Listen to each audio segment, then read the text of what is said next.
Learners helping other learners learn is a powerful classroom technique. Learners are not seated in rows, not told to be quiet all the time, but they are encouraged to work together, interact with each other, exploring the curriculum and sharing learning experience together. Collaborative learning uses this approach to achieve content-focused and process-oriented goals, both of which are important for learning success. It improves learners' achievements, persistence, and attitude.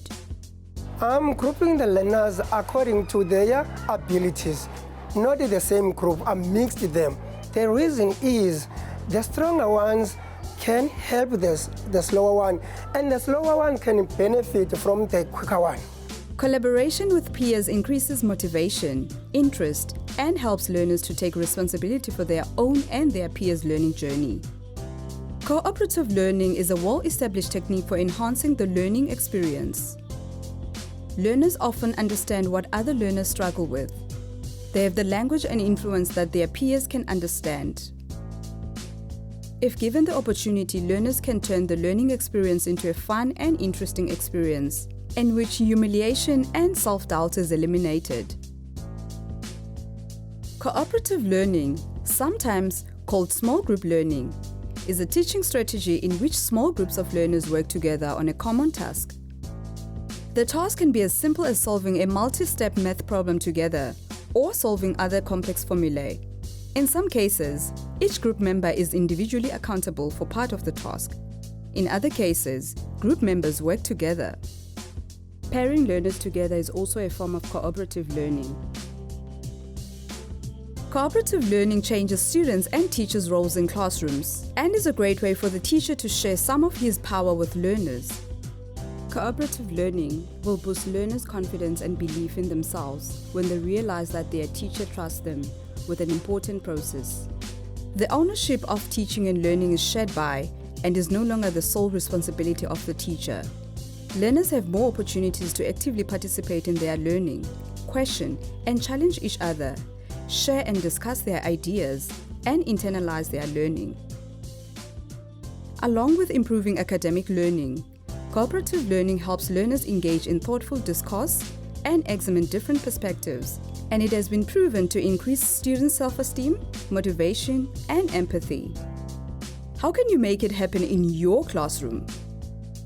In our foundation phase classrooms, working in groups is a fairly familiar concept.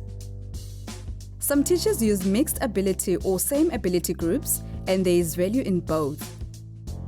In an ideal inclusive classroom, we would encourage mixed ability grouping as in this one. In classrooms where learners are not familiar with working together in small groups or in pairs, start with short, highly structured activities. It will take time to develop a respectful and safe classroom community.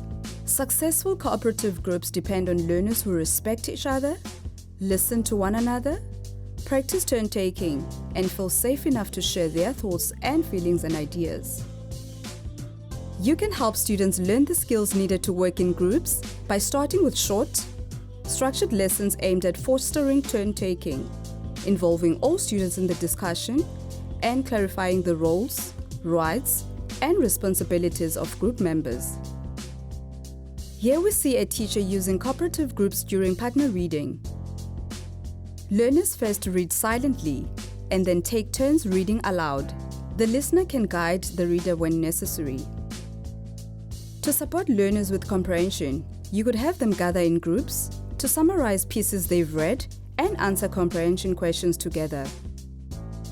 Cooperative groups can be used as a teaching strategy to practice problem-solving strategies in maths. Here we see student pairs use manipulatives to act out a problem. After solving a math problem, students can explain their thinking to a partner. Notice how actively engaged learners are, how they are working together and are enjoying learning. We can see learners in their groups celebrating achievements together. Even learners who are struggling have an opportunity to experience some success in this way and have an opportunity to actively participate in learning. This eliminates competition and also isolation. Instead of having a learner struggle on their own, they are able to work together with their peers in this way.